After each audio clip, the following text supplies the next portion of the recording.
Pagkatapos pong maaresto ng mga otoridad ng ICC at ng Philippine National Police led by General Marbil at General Torre, okay?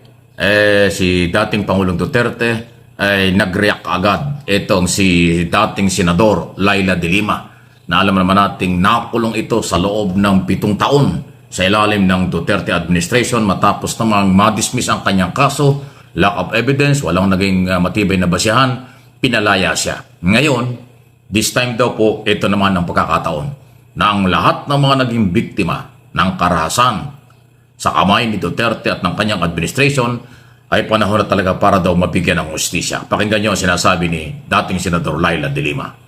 Duterte is being made to answer, not to me, but to the victims, to their families, to a world that refuses to forget. This is not about vengeance. This is about justice finally taking its course. I faced my case, knowing I was innocent. I stood before the courts because I had nothing to hide. Duterte now has to answer for his actions, not in the court of public opinion, but before the rule of law.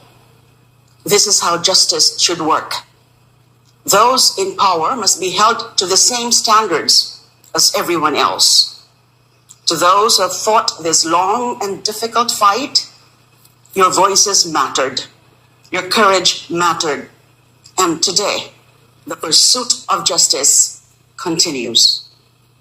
Ayan o, ang sinasabi po ng dating Senador Laila de Lima, naging na isa sa mga naging biktimang politiko ng Duterte administration. Expected natin na ganyan ang maging isabi, pero ang maganda rito, rule of law ang kanyang binabanggit. Isa yan, si dating Senadora Laila de Lima sa mga nagkaso po doon sa ICC dito kay Digong.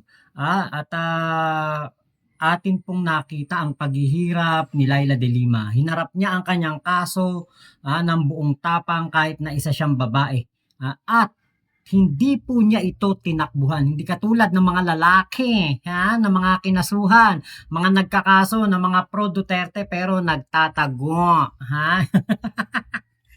Minsan talaga mas babae pa. Mas may bayag pa yung babae, no?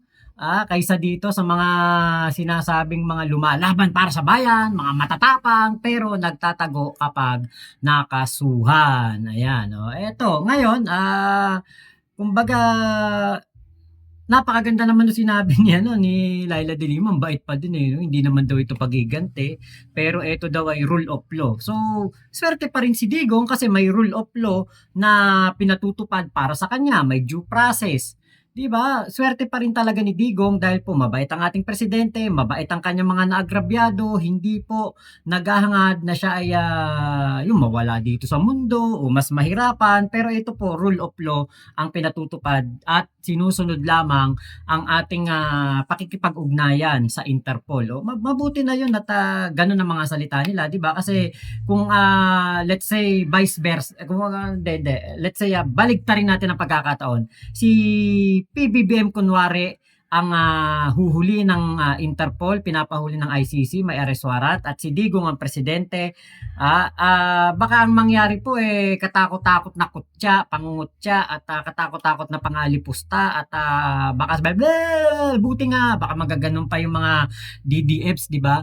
Kung mababaliktad ang pangyayari. Buti na lamang po talaga, mababait pa din ang mga naagrabyado ni Digong. At dahil po dyan, asahan na natin na maraming resistance, marami po mga paggalaw-galaw ang ating mga kababayan, lalo na po yung mga pro-Duterte. So huwag kayong mag-alala. Under control ito ng Philippine National Police at kung kinakailangan ng ating military. Nagsalita na rin po si Colonel Padilla, tagapagsalita ng PNP, at kanilang sinusuportahan kung ano ang kailangan ng PNP tungkol sa security at kung ano pa ang higit na maitutulong ng ating militar. Okay? Kasi ito ay paghahanda, galaw ng buong gobyerno kung paano maproteksyonan ang mga sibilyan, ang mamayang Pilipino, paano ipatupad ang batas, at kung paano naman magre-react ang mga Pilipinong maaaring tinatamaan dito sa rule of law. So, ayan po. Kaya ako binabalita ito para at least huwag kayong mabahala ay yung mga Pilipino, especially nasa abroad. Dahil kasi kung yung mababasa at maritinig ang mga balita, parang napakagulo dito sa Pilipinas, hindi po. Sa totoo lang, normal lang po na mag-react yung mga pro-Duterte, pero hindi ho magulo. Wala naman hong ganyan. Kahit na may panawagan pa ito, isa na naman itong problema. At malamang makakasuhan na naman ito itong si Harry Roque. Wala naman dito sa Pilipinas, nagtatago sa abroad. Aba, nananawagan na mag-people power na raw, magpunta na raw sa EDSA. Hindi pa na bagong problema yan. Ayaw niyang tumigil. Pero ngayon po, mga kapwa vloggers, manawagan na po tayo. Huwag na po tayo umiyak dito sa mga pangyayaring ito na naaresto ang Presidente Rodrigo Roa Duterte. Manawagan na po tayo sa EDSA. Balik EDSA na po tayo. Pwede ba ho? Mga kaibigan, lahat ng mga hindi lang nagmamahal kay Presidente Duterte, lahat na nagbibigay importansya sa soberenya at jurisdiksyon at pagiging malaya ng Pilipinas, kinakailangan po manindigan na tayo. Magtungo na po tayo ngayon sa EDSA. Okay, mga vloggers, magkaisa na po tayo ng boses ngayon. Patunguhin na po natin ang ating mga followers sa EDSA dahil yan lang po talaga ang solusyon ngayon. Mahanda naman po ang mga legal na remedyo dyan, pero bukod sa legal na remedyo, bilang isang demokratikong bansa, may karapatan po tayong iparating ang ating saloobin dito sa pangyayari na inaresto na nila ang dating Presidente Rodrigo Roa Duterte. So ako po ang aking panawagan, balik EDSA po tayo ngayon. Kung si Harry Roque ay lagi na lang pong nananawagan ng mga kaguluhan, pag-aaklas ng taong bayan, pero walang nangyayari. Walang sumasama. Walang nakikisa. Napakakonti lang po ng mga sumasama sa kanilang tinatawag na people power daw kuno, pero hindi po nila mapuno ang EDSA People Power Monument o ang EDSA People Power ano ba yon yung church, yung may church doon. Ako, hindi nila kayang utuin na ang mga Pilipino. Kasi kung totoo po yung sinasabi nila na magbubunga ng kaguluhan ang paghuli kay Digong o pagsuko kay Digong ng ating gobyerno sa Interpol o sa ICC, di ba dapat kagabi pa meron ng people power? Wala nga Wala nga nag-people power. Alam nyo kung bakit? Yung mga tao na nag-people power kuno kagabi, na mga nag-candle lightning pa sa iba't ibang probinsya, sa iba't ibang syudad kagabi, pumasok po ng trabaho ngayon. Ayaw nilang magutom. Wala naman silang mapapala dyan yung pinaglalaban nila, ipaglalaban nila, hindi naman sila mapapala mo nun. Kaya hindi po makikinig ang mga Pilipino sa panawagan ni Harry Roque. Hindi kaya maganda, Harry Roque, ikaw ang manguna, umuwi ka at ikaw mismo ang pumunta ng EDSA, pamunuan mo ang tinatawag mo na na lumabas na ng EDSA, ikaw mismo ang pumunta doon. Kasi kahit sino manawagan napakarami ng mga vlogger pumunta dyan sa EDSA, hindi nila mapuno ang EDSA, hindi nila mabilog ang ulo ng mga Pilipino na samahan sila sa kanilang mga pinagwewelga ng kanilang mga hinaing. Alam mo kung bakit? Kasi yung mga vlogger, may bayad yan pag nagwelga. Yung mga mga kababayan ba natin na hindi maililista, may bayad ba? Wala naman kaya hindi sila sasama. Try nyo, magbayad kayo, 1,000 ang tao, 2,000 ang tao sa rally. Baka patay ko, sumami. Inuulit ko, si Duterte ay suspect pala ngayon. Pag binasahan na yan ng sakdal dun sa Netherlands, doon pa lang siya magiging akusado. At pag sinabing akusado, bibigyan niya ng pagkakataong ipagtanggol ang kanyang sarili. Napakarami namang abogadong pwedeng tumulong sa kanya. Bakit itong nagtatagong abogado na si Harry Roque, na matagal lang hinahanap, pero nasa labas ng bansa, ay nananawagan na mag-people power? Di panibagong problema yon. Pag people power against government, sedition yan. Pagka nang gulo pa yan, may pagka-rebellion yan. Talagang gusto nyo ang problema. Gusto niyo magulo ang ating bayan, hindi po yan papayagan ng mga otoridad. Tandaan nyo, kontrolado ng PNP at ng military ang sitwasyon. Ito'y bahagyang init lang. Lilipas din ito. Lilipas din po ito, maniwala kayo. Pag umusod na ang trial at nakita nilang binibigyan ng pagkakataon at bibigyan naman ng pagkakataon ng korte ang side ni Duterte kung paano niya harapin at sagutin ang mga paratang sa kanya at bintang sa kanya crime against humanity. human rights violation, palagay ko maglalaylo rin yan. Itong init na ito, pansamantal lang ito.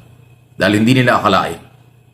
Magaling ang diskarte ng mga otoridad at saka ng ICC at ng Interpol. Hindi pinayagan na sa loob ng bahay o sa Davao o kung saan man i-search ang warrant, i-issue ang warrant kay Duterte. Kaya nga po, galit na naman ang mga DDFs kay General Torre. Happy birthday nga pala kay General Torre. Napakagandang regalo sa kanya kahapon yung pagkakahuli ng Interpol kay Digong. Si General Torre ang nakahuli sa dalawang mga wanted, matitinding wanted ng mundong ito. Una si Kibulok, na nagtago sa saya ng kanyang mga pastoral kung saan nagtago, nagtagong parang daga, pero nahuli pa rin ni General Torre. Eto namang si Digong, di ba? Sila, walang arrest warrant, pero nagulat na lang tayo, na merong video si General Torre na kung saan tinanong siya kung bakit nandun siya sa NAIA. Sabi nga niya, meron siyang kasamang mga taga PCIC at Interpol. Yun na, doon na at talagang kumpirmado na meron ng huhuli kay Digong. Buti na lang talaga, relax lang ang grupo ni Digong. At ewan ko kung may flight ng diretsong from Hong Kong to Davao. Hindi, I'm not sure kung merong ganong direct flight. Kasi kung nag-direct flight, etong si Digong doon sa Davao, baka medyo mahirapan si General Torre. Kasi syempre, Davao yan, di ba? Baluarte ng mga Duterte yan. Kaya po, dito sa nangyari na ito na nahuli na si Digong, naisuko na sa dahig, mas lalo pong kamumuhian ng mga DDFs si Brigadier General, CIDG Chief Nicolas Torre III. Kakatuwa lang kasi kahit anong gawin nila kay Torre, wala ginagawa kasi nito trabaho tapat sa tungkulin, saka rule of law ang pinapairal nito no? Kaya wala talaga, hindi nila kaya si General Torre. Doon pa lang sa loob ng eroplano nang siya pagbaba galing ng Hong Kong ay sinerve na para kontrolado na. Kaya yung mga nag-aaklas na mga kanilang followers nasa labas lang ng airport, nang lumipat sa Villamor, nasa labas lang ng Villamor. So hindi yung nakaka-apekto sa proseso. Yung Miranda right ay binasa na po ni General Torre. Yun po yung unang ginagawa kapag nag-issue ng warrant of arrest. Babasahin yung Miranda right, sasabihin kung ano yung warrant of arrest at binibigyan ng pagkakataon ng akusado o suspect o yung inisyuhan ng warrant na siya ay may karapatang ipagtanggol ang sarili. Kaya nga Miranda right yan. Pero asahan natin at hindi maiwasan, lumabas doon sa mga video, wala lang audio, abay galit na galit yung Hanilet, yung asawa. Parang gustong sugudin si Torre habang pagkatapos basahan ng Miranda right pinipigilan lang ng ibang abogado ron. Hindi naman pwede maging physical. Unang-una, police officer yan Major General yan. Mataas na opisyal ng PNP at director yan ng CIDG. Hindi naman yan matatakot at hindi naman yan aatras. Kasi ang laging kanyang paniniwala ay rule of law. Pag may warrant of arrest kahit sino, huwag na tayo magtaka. Kasi ilang ulit ko nang sinabi at talagang gagawin niya ni General Torre. Kung ginawa yan kay Pastor Kibuloy ng 16 na araw, hindi niya tinigilan hanggang sa ilalim ng lupa, nahuli si Kibuloy. At ito si Duterte, kinasuhan niya inciting to sedition before Department of Justice. Ay ito pa kaya? Sila ay nag-aalalay lang sa Interpol matapos mag-issue ng warrant of arrest ang International Criminal Court. Kaya po, talagang malakas ang loob ni General Torre para ipatupad yan. Pero alam ko, na babatikusin nila si General Torre, Pangulong Marcos at si General Marbil dahil dito sa nangyaring ito at ang ating pamahalaan. Lalo na si General Torre dahil dyan galit na galit. Pero ingat kayo. Maraming kinasuhan ng libelo yan. Nung nangyari doon sa Davao, binalikan niya isa-isa yung mga bumabanat sa kanya. Pag hindi kayo tumigil at binanatan niyo ng personal si General Torre, kakasuhan kayo niyan. Napakasipag niyang gumawa ng kaso, mag-file ng kaso sa DOJ. cybercrime law at pagkakayo ng gulo ay inciting to sedition. Yan po yung general na sumusunod sa batas eh. Kaya kahit na anong inyong gawin dyan, wala kayong magagawa. At pag inyong pinersonal at hindi nyo nirespeto at lumampas sa pagkatao niya, nakasira sa kanyang pagkatao, libelous yan. Warning lang po ito. Okay? Ay wala tayong magagawa. Meron pong sundalo or merong pulis na katulad ni General Torres, General Marbil na tapat sa kanyang sa ating saligang batas. Kahit pa dati nilang Commander-in-Chief, si Duterte, pero dahil hindi na siya Pangulo, pero dahil meron ng court order, meron mga batas na pinapairal, ipinatupad nila. Kahit pa iniinsulto. Grabe yung galit ng hanilit na asawa ni Duterte. Kitang-kita rin sa video na parang gustong manakit. Matapos yung Miranda right. Aba relax lang. Expected natin ang init ng ulo, pero may mga limitasyon. Ang kalayaan ay may limitasyon. Ang galit, dapat nakokontrol. May limitasyon din yan. Pag sumobra ang galit nyo at lumabag kayo sa karapatan ng isang tao na inyong kinagagalitan o kahit kanino, may paglabag pa rin sa batas yan. Si Torre masipag sa ganyan. Basta lumalabag sa batas, di mandahan ka agad. Kasi sabi niya, bagong Pilipinas. Please like and share ng video. Kaya nga po galit na galit ang mga DDFs kasi rule of law palagi ang pinatutupad ni General Torre, which is hindi po nasunod ito noong panahon ni Digong. Nasanay sila na walang rule of law. Kaya kapag sinasabi ni General Torre, rule of law ang ginagawa niya, talagang magagalit ang mga DDFs. Dito po sa nakita natin na mga